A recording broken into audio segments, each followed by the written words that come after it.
pogi niya, di ba? feedback. Sa palagay mo, hindi naman mag-alienate yung mga tao na nakapanood ng dating balon. Well, at the core of it, the film structure is the same. It's just a matter of like 4 scenes na nirevise namin. And the revision is mostly kaninong point of view yung eksena. Kasi minsan may mga moments where sasabihin sa akin ng tao, ala, ano nangyari sa plot point na to, na hindi naman yung plot point. So, binabago lang namin yung point of view para maging mas clear. And for example, when a joke didn't work, kasi napapal 7 screenings yung nagtago ako sa harap ng Cinemalaya, pinapanood ko yung audience. Because I was taking notes for the mainstream release.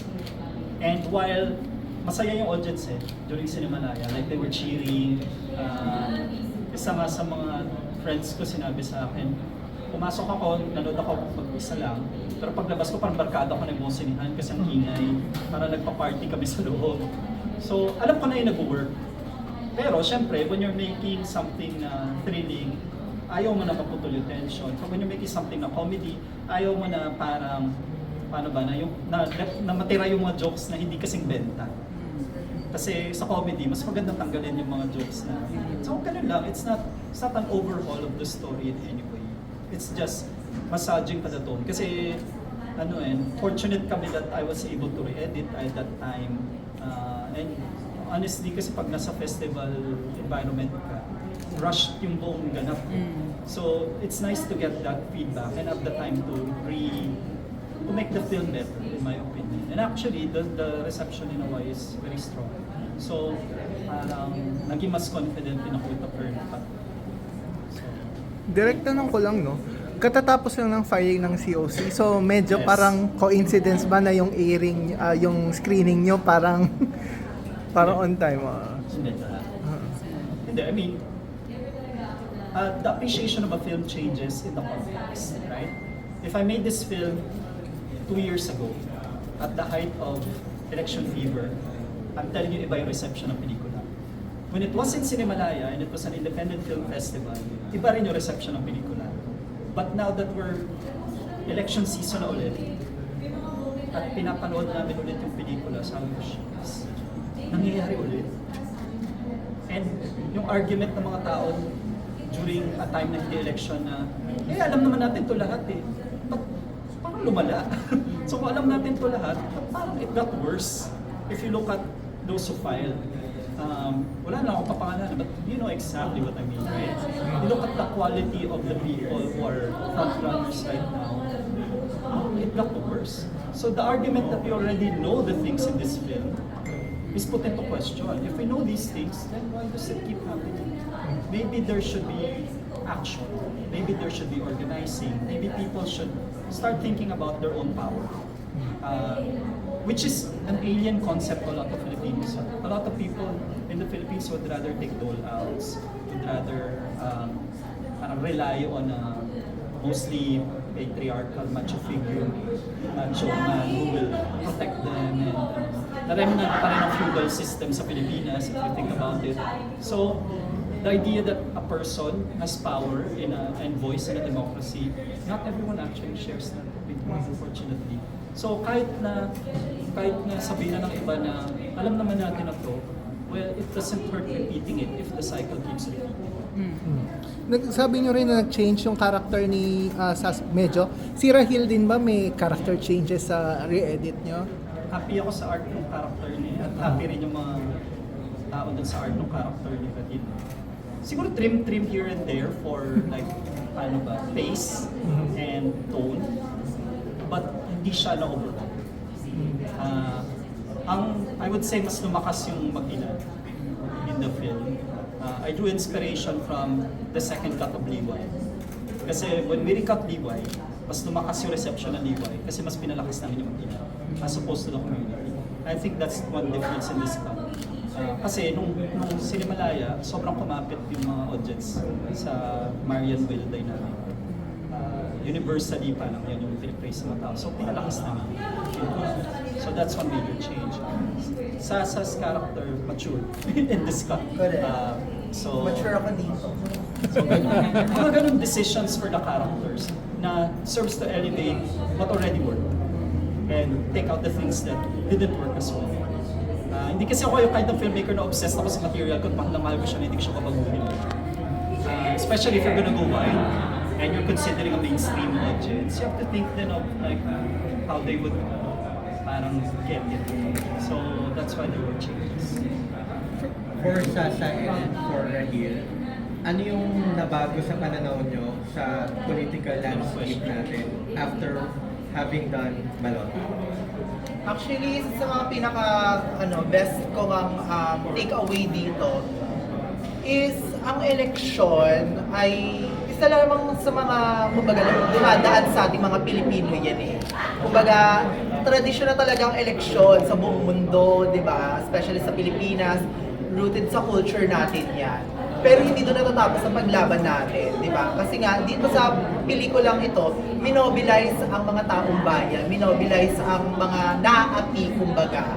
At nung nagawa nila yon, nakinig yung gobyerno, nakinig yung mga taong, di ba, na dapat nagre-resolve at nabibigay ng solution dun sa mga problema sa community na yon, di ba? So talagang, ang dito, ang puso for me and take away ng pelikula na nakuha ko dito is yung kapangyarihan ng masa, kapangyarihan ng mga tao, na sila rin talaga, tayo din talaga ang may kapangyarihan, hindi ang gobyerno.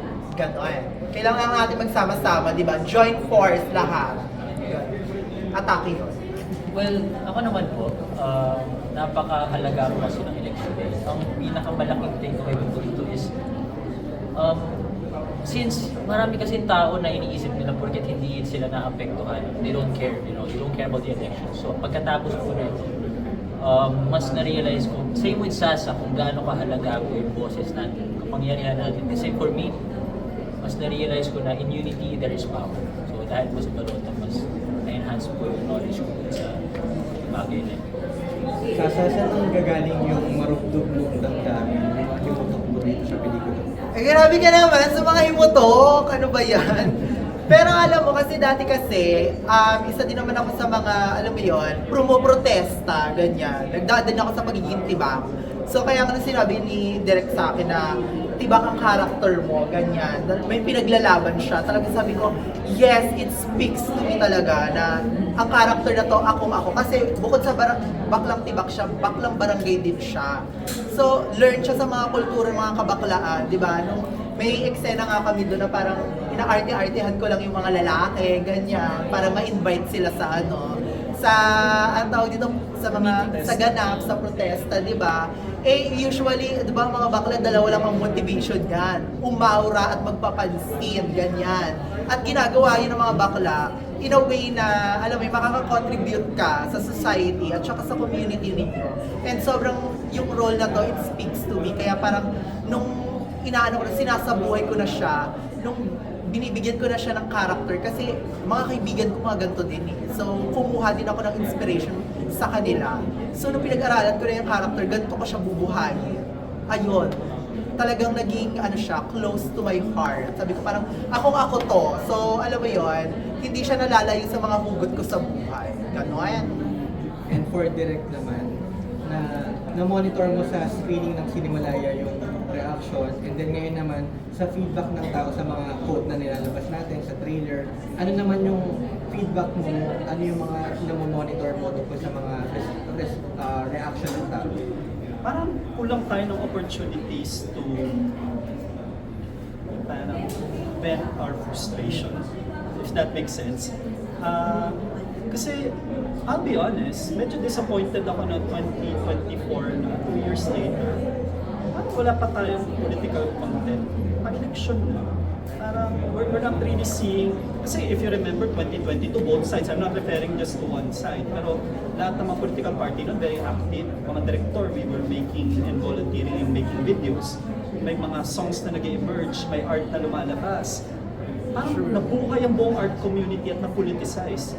And then it disappeared. So, parang nakakatawa kasi kumakalat yung mga memes, pero it's just because people don't have the opportunity in spaces and media to vent.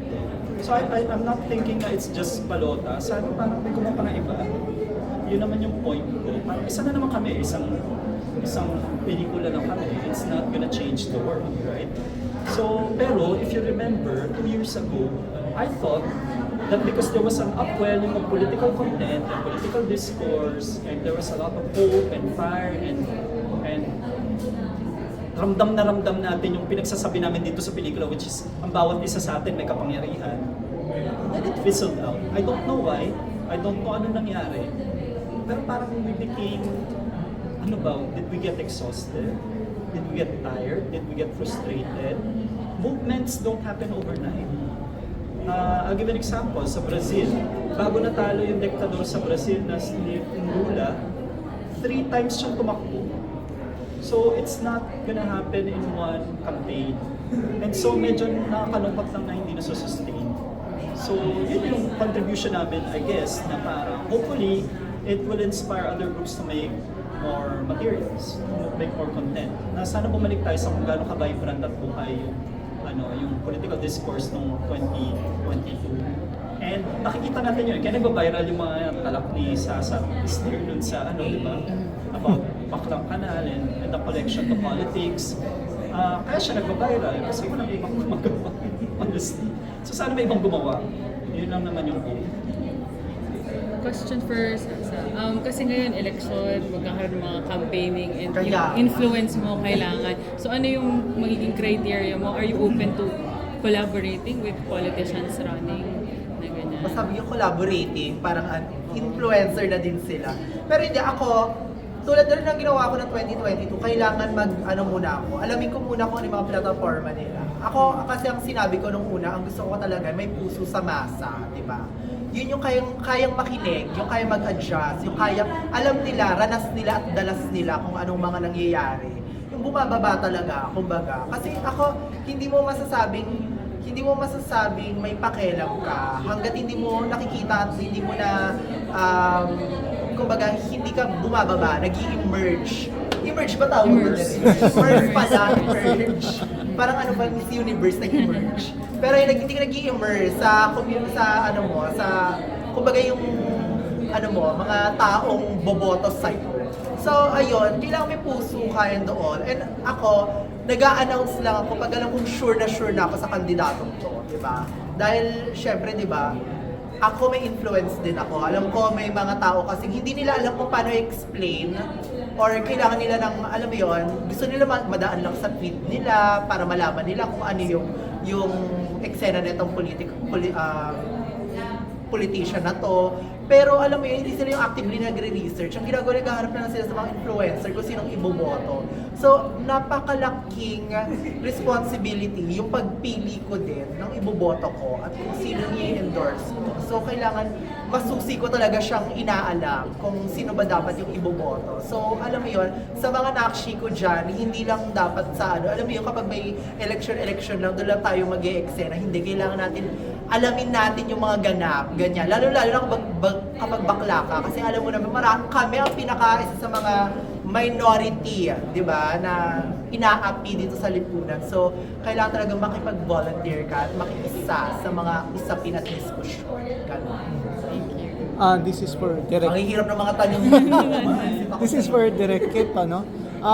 Meron na bang preview or meron ka na ba idea ng next project mo or may next project ka ba with Miss Marian? In the works, pero I can't, well, mention ko na that I'm making the sequel of Our Boys. Yes!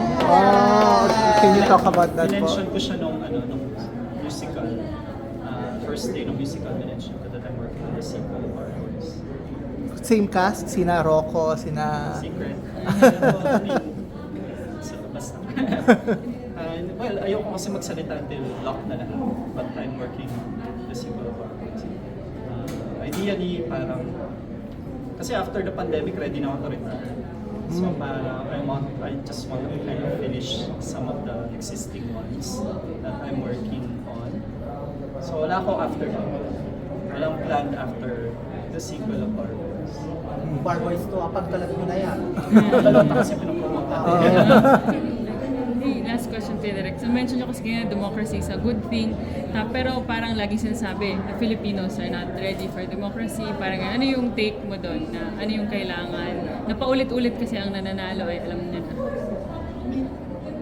In a way, it's right. no society is totally ready for democracy. Because democracy requires building institutions. It requires building checks and balance, di ba? It requires education. Ano siya mahabang prosesong paggawa ng isang democratic state. And we are a young democracy, relatively. Amerika nga, hundreds of years na, hindi pa rin nila ma-figure out yung demokrasya nila, di ba? So, no society is like, eto, democracy, ready na kayo, go. It's not about being ready for it, it's about building it slowly. So yung diskurso na yun, the Philippines is not ready for democracy, is very misleading. Ang real discourse should be that the Philippines should build a democratic society, should create a democratic society, and hindi lang yan function ng gobyerno. Function niya ng educational system, function niya ng arts, function niya ng diskurso among the people. And yung problema kasi natin sa Pilipinas, ang hihina pa ng institusyon natin. So, ang dali pang magwagi ang individual over the institution. So if you have an inspiring figure na people gravitate towards, ang daling manalo ng populism over institutions. Nagko-collapse yung institutions to answer to a person. And that's a weak democracy. And so, it's a process. It has to be a process. Thank you, Direk. Thank you. And thank you so much, oh my God. Thank you. Hello, how are you everyone? Sino gumawa na outfit mo? Yes, ang outfit ko dito ay alam niyo naman kasi syempre, di ba, para makaboto, magkaroon ka ng boto, kailangan mo magbenta ng boto. Vote buying ang concept ko ngayon, yes. Wow. At syempre, di ba, dahil yung mukha ko na rin ang na nasa pera. So yes, ibang currency po ito, mas malaki. Yes. Convertible to cash and yes, voucher. Voucher. So yun, vote buying atake ko ngayon.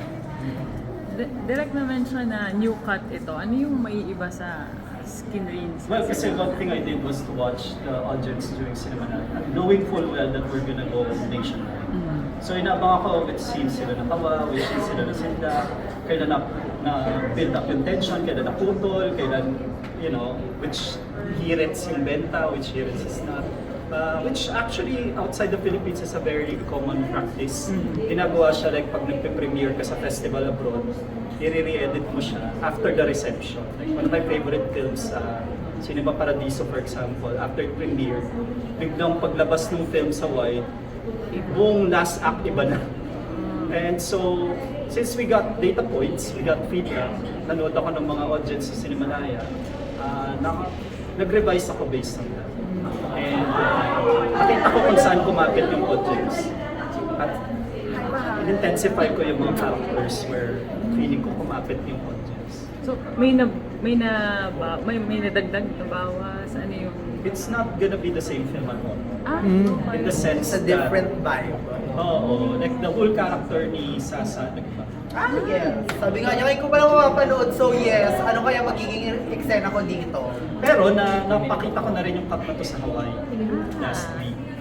And ibang-iba yung reaction ng audience sa Hawaii versus sa Cinemalaya audience.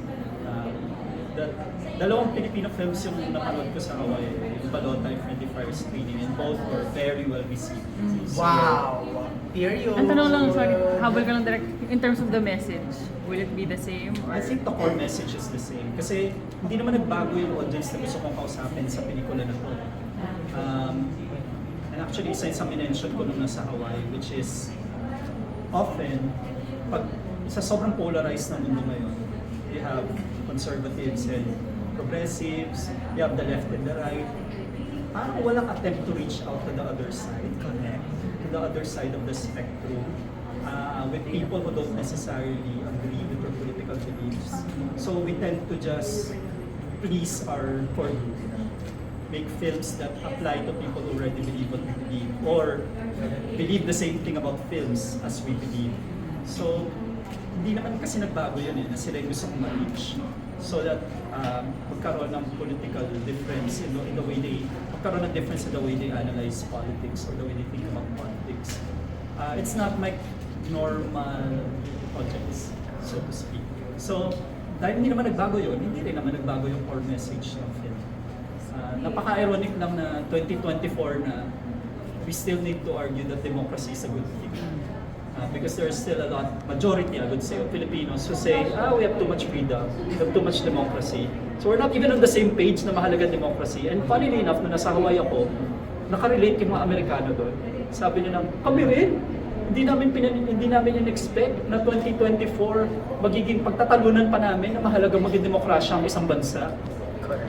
With the upcoming elections din. So, parang it's a strange resurgence of anti-democratic sentiment. But those who value democracy, what films and material are we making that addresses those people? Wala. So dahil sila yung gusto ko i-target, hindi nagbago yung messaging ng Balot.